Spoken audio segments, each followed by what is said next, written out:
berorientasi objek atau OOP, Object Oriented Programming. Sebelumnya teman-teman, apa sih OOP itu? OOP atau Object Oriented Programming adalah suatu metode pemrograman yang berorientasi kepada objek, yang bertujuan untuk mempermudah pengembangan sebuah program, di mana OOP memiliki variabel dan fungsi yang dibungkus ke dalam objek ataupun kelas. Kali ini kita akan belajar tentang objek, kelas, atribut, dan metode. Kita mulai dari pengertiannya. Kelas bertugas untuk mengumpulkan prosedur atau fungsi dan variabel dalam satu tempat. Kelas merupakan blueprint dari sebuah objek atau cetakan untuk membuat objek. Kemudian pengertian dari objek. Objek adalah sebuah variabel instance yang merupakan wujud dari kelas. Instance merupakan wujud dari sebuah kelas. Sebuah objek digambarkan dengan variabel dan metode. Kemudian pengertian metode. Metode berperan menjelaskan bagaimana suatu atribut beraksi. Peran yang dimaksud berupa tingkah laku atau behavior yang dapat digambarkan oleh suatu metode. Misalkan kelasnya manusia tentu memiliki metode berupa tingkah laku seperti berpikir, berjalan, berbicara, makan, dan lain-lain. Maka tentu metode dapat disesuaikan dengan program yang dibuat dalam OOP. Kemudian pengertian dari atribut. Atribut merupakan bagian dari sebuah kelas yang berhubungan erat dari kelas tersebut. Atribut bisa juga disebut sebagai properti atau properties dari sebuah kelas.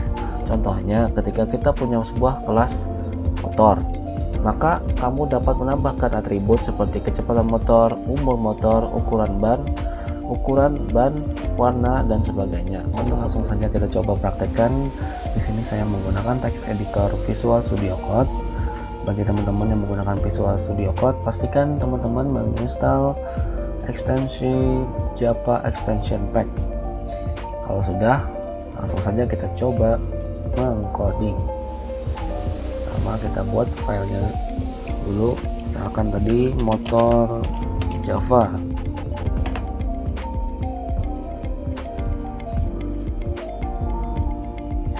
Pertama kita buat kelas dulu dengan cara kelas. Misalkan kita coba membuat kelas motorku dengan kita buat atribut di dalamnya, misalkan kecepatan motor.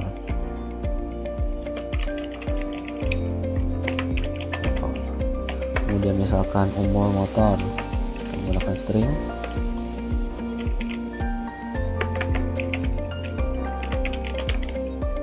Kemudian misalkan warna.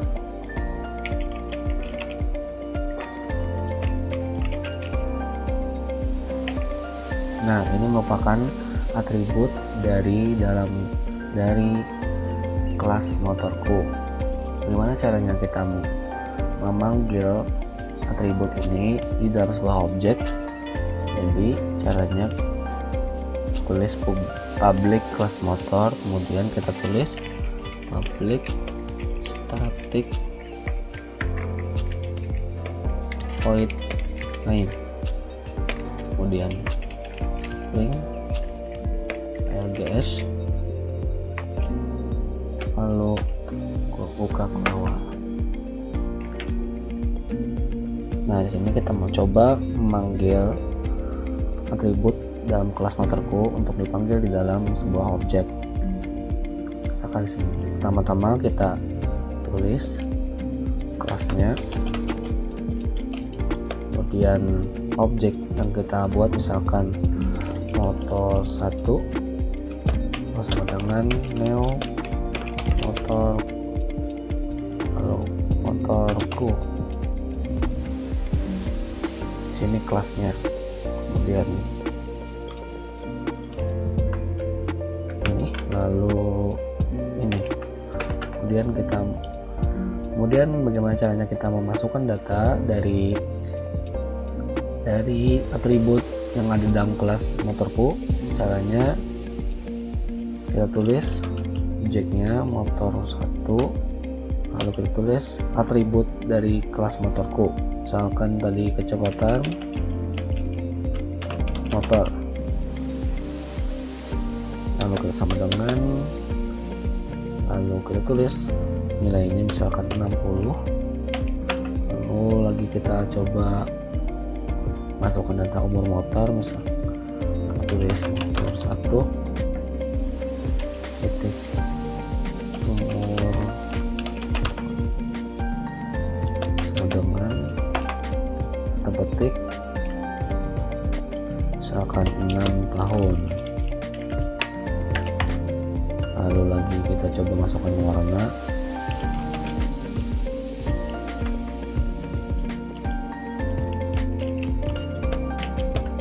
misalkan warnanya merah.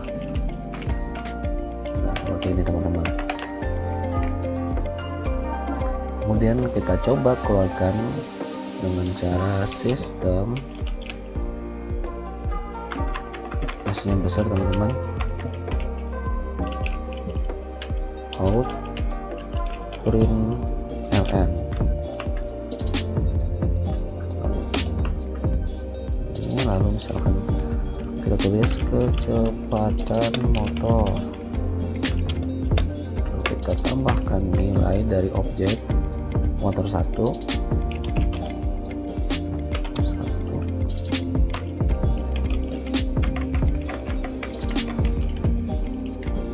motor. Sip. Misalkan lagi di sini kita coba. Nah, di sini teman-teman ada cara cepatnya. Kita tinggal ketik sys lalu out. Damn. Mantap. Lalu kita tulis umur motor,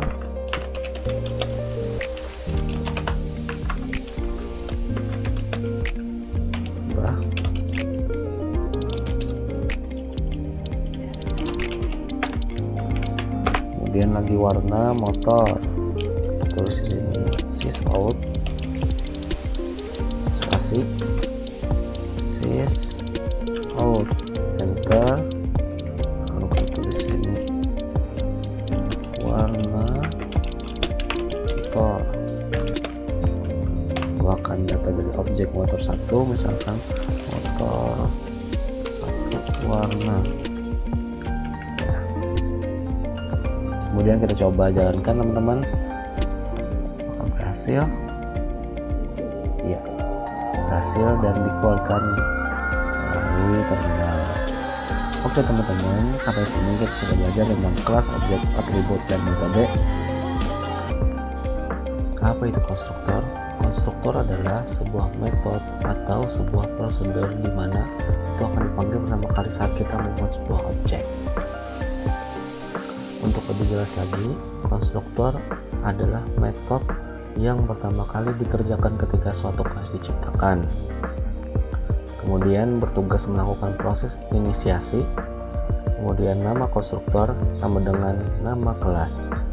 Kemudian konstruktor harus dideklarasi sebagai public, dapat memiliki parameter tetapi tidak mengembalikan nilai biarpun void.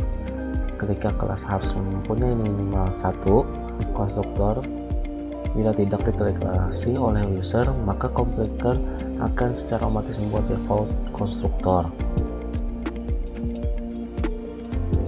Kemudian ada lagi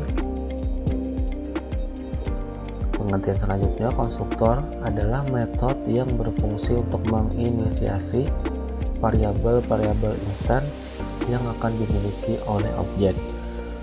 Konstruktor dipanggil saat proses instansiasi kelas menjadi objek. Jika kelas tidak memiliki konstruktor, maka seluruh variabel objek akan diinisiasi kepada nilai default sesuai dengan tipe data masing-masing.